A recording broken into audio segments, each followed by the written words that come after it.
And we are back to our little scene. In this episode, I will set up the textures and materials. We will do a very basic shading with nose, nothing too hard. We are gonna use the shading tab for our texturing.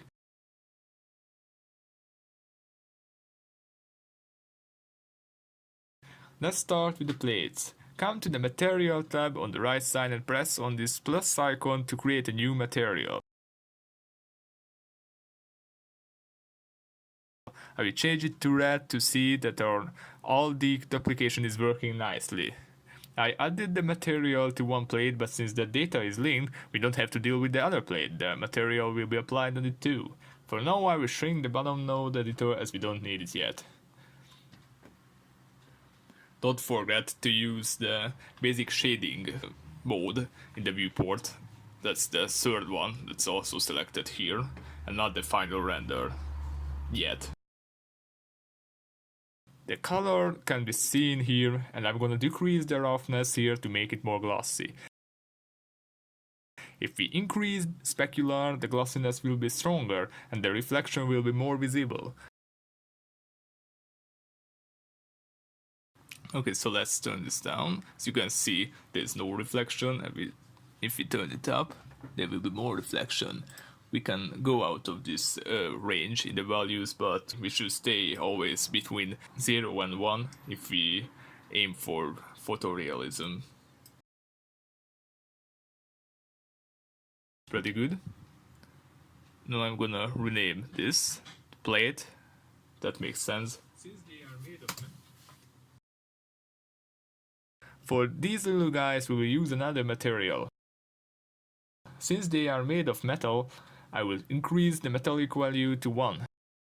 I will give you a serious warning though. If you want to create realistic materials, you either have to let the metallic value on 0 or you have to increase it all the way up. It's because we either have metallic or non-metallic materials in real life too. So it's basically physically inaccurate to let the value on like 0.5 because that just doesn't make any sense, at least in 99% of the time. 1 is a metallic material and 0 is everything else that isn't metal. You can add this material to the knife and fork too. Click on them and add the material here. By the way, we have the plus and minus sign here as well, which does exactly what it did with the shape keys. You can give an object more materials with the plus icon, or you can remove a material. On a side note, I realized after the tutorial that these models didn't require multiple textures, but since it's a common thing, I still want to show you quickly how it's done. If you want to add more materials to the same object, you need to first create a material, then click here to add another slot. All objects can have multiple material slots, and the slots keep the materials in place. In order to assign a second material to an object, go into edit mode and select the part where you want the second material to be. When you did this, click on assign under the second material slot and you are done. Since these are slots, you can swap the materials between them.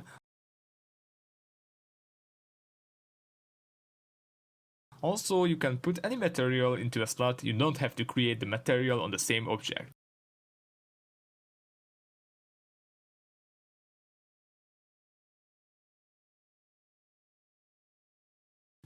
And now back to our scene. After the basic materials, we will need to call in support, and our support today is our node editor. Here we have the nodes. The values we set up before were inside this principal shader. Blender 2.8 uses this shader by default because it's good for almost every kind of materials and it is physically accurate, unless you set up the metallic value in the wrong way. So this is our basic shader.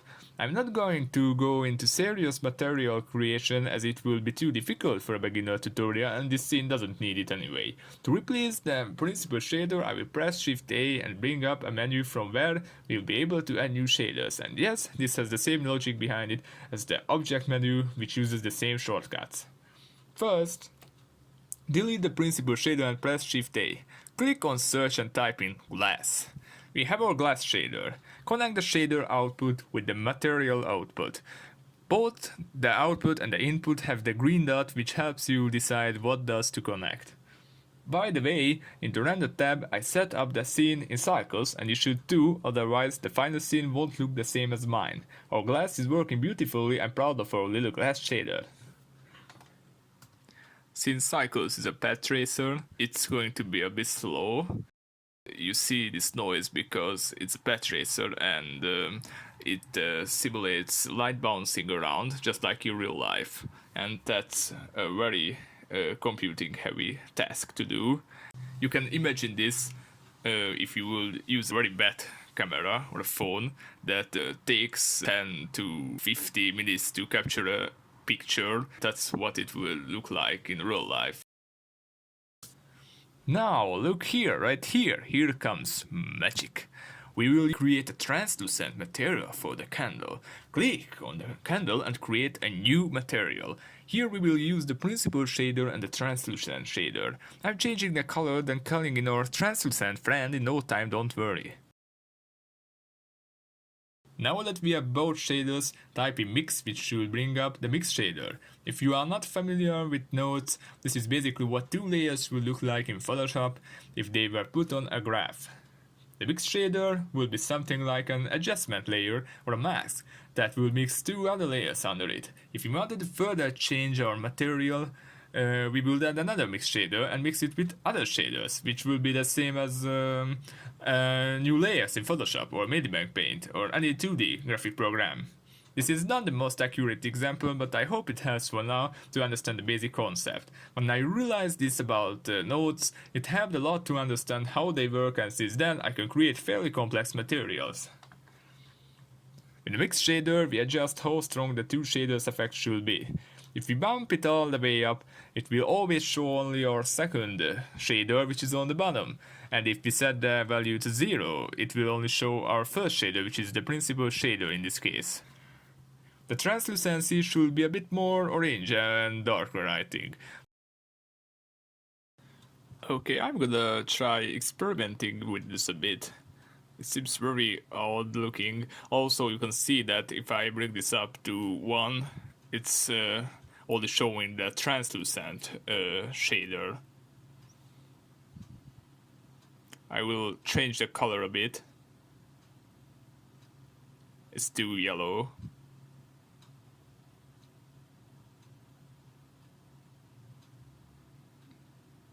It's not getting better. Okay, that seems better.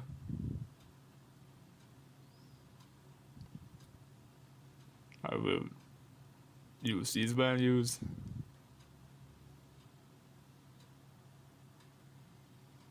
I will bring the roughness down so it will have this sort of nice waxy look. It's a bit glossy, yes.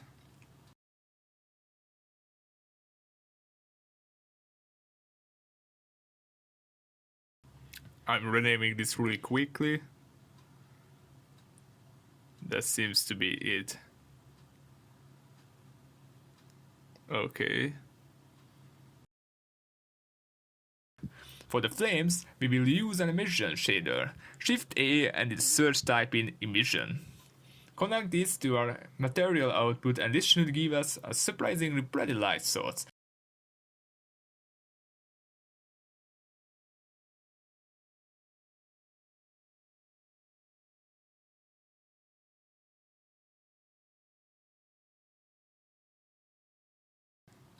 Okay, the emission looks better.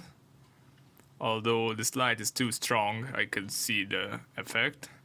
Yes, it's giving us a nice light. I will crank up the strength to like 200 so it will emit more light.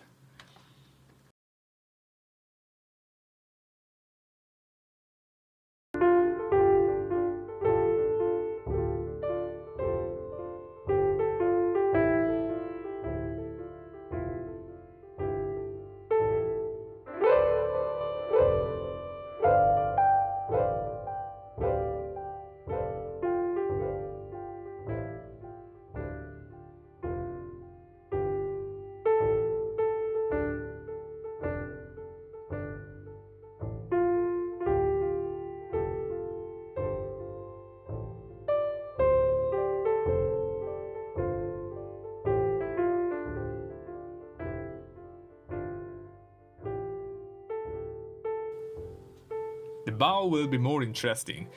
It not only needs basic nodes, but it needs textures. First check if your Node Wrangler add-on is enabled.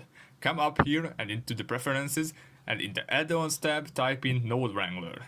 If it's not enabled, enable it. This helps setting up the materials in just a few clicks. My texturing method is mostly based on the PBR workflow, and the principal shader is designed for this. The PBR workflow is a physically accurate shading workflow where we use different texture maps for a basic color texture to fake lighting. For example, little bumps or scratches on the surface. What you always need for realistic materials is the base color and the normal map or a bump map. If you go to popular texture sites, even free ones give you these maps for the textures. The PBR workflow doesn't just use normal maps, it also uses roughness maps, metallic maps, sometimes specular maps, and displacement maps. These help the 3D programs to fake lighting. Most modern games use this workflow, it's very trendy and it is for a reason. The normal or bump map is a bare minimum for a realistic material, but it depends. For this tutorial I will provide the textures with the needed maps. I tried to simplify things so we won't use all the maps that we could. For example, our wall will only need a normal map and won't have a base color texture. We will define the color in our principal shader.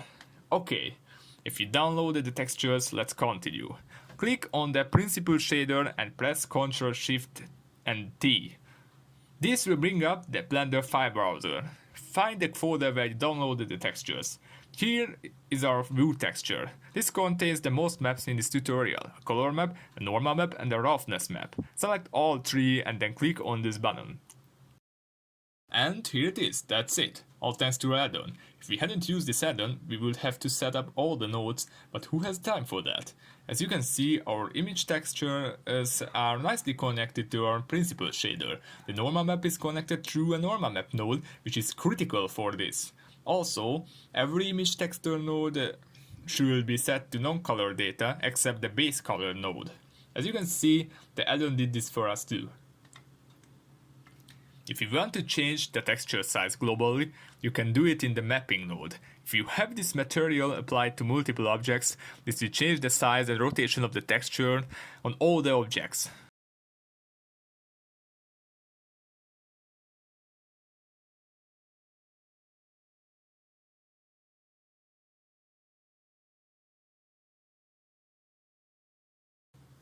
Come over here and change this window into a UV editing window.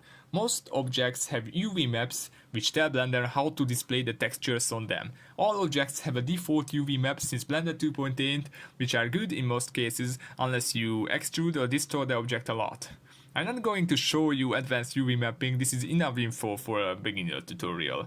In a nutshell, a UV map is the 2D cutout version of the object. It's laid nicely on a 2D plane, and the 2D plane happens to be our texture. So you can picture in your mind that when you close up our cut paper object, it will have the texture nicely mapped on it.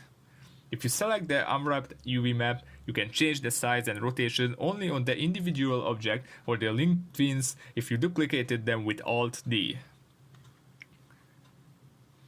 I will use the same Node Wrangler add-on with the same shortcut to give the cloth a texture. In this case, I'm only using a normal map and a roughness map, so I can change the color here. Click on the Principal shader, select these ones and click on Principal shader setup. And here we have our cloth. I changed the color a bit. That's why we didn't use a base color, because it's easier to change it, and we also spare the RAM, which is good. And it's less files you need to download, and I need to upload also for the video, of course. But I do this every time in my scene. If it doesn't need normal map, I won't use it. If it doesn't need base color, I won't use it.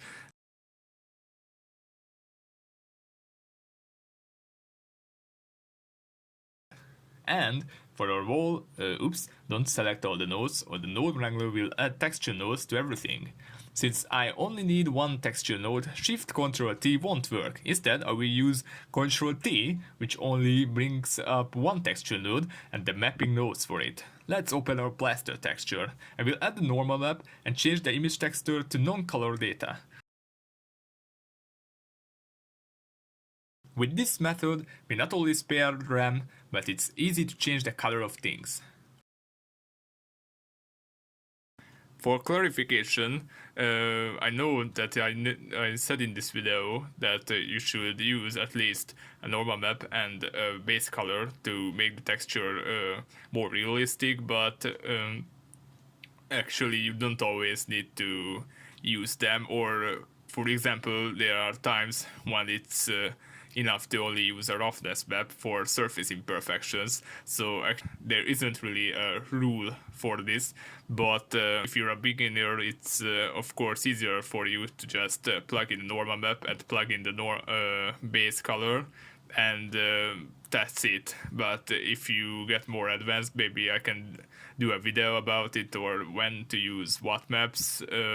You can of course cut some out and just use a base color, or don't use as we did this, because we really don't need all the maps. Maybe if you want to make it extra realistic, or make a close-up shot where every single detail is visible in the texture, then you can use everything if that's the main focus of the scene, but otherwise you actually don't really need these. For games I will recommend using a normal map and base color at least. That's why there's the PBR workflow where they are using multiple maps. So it a bit depends on the use case and the programs that you use, and in Blender your scene and what's in the focus of the scene. So I hope it's not really confusing. As you can see, we could do really nice textures with this setup. But for now I recommend you still using normal map and base color. You can watch other videos on this topic, or maybe if you ask me I can do a video on it to make it more understandable, but for today I think this is actually pretty good, so I'm happy about this tutorial, and in the next part I will show you guys how to finish this scene and how to render it. Hope you like this video. Make sure to turn on notifications to see the newest tutorials. I'm gonna leave the relevant shortcuts down in the comments for you guys, and I will do this for every video. Check out my stuff on CG Trader. I have some free models, and if you want to support me, feel free to buy some models. Links are in the description. At the end of the series you can give suggestions about my tutorials. For example, if some parts of the beginner series weren't clear enough, or you want to know about the Blender tool in more detail, I can do new tutorials on these topics.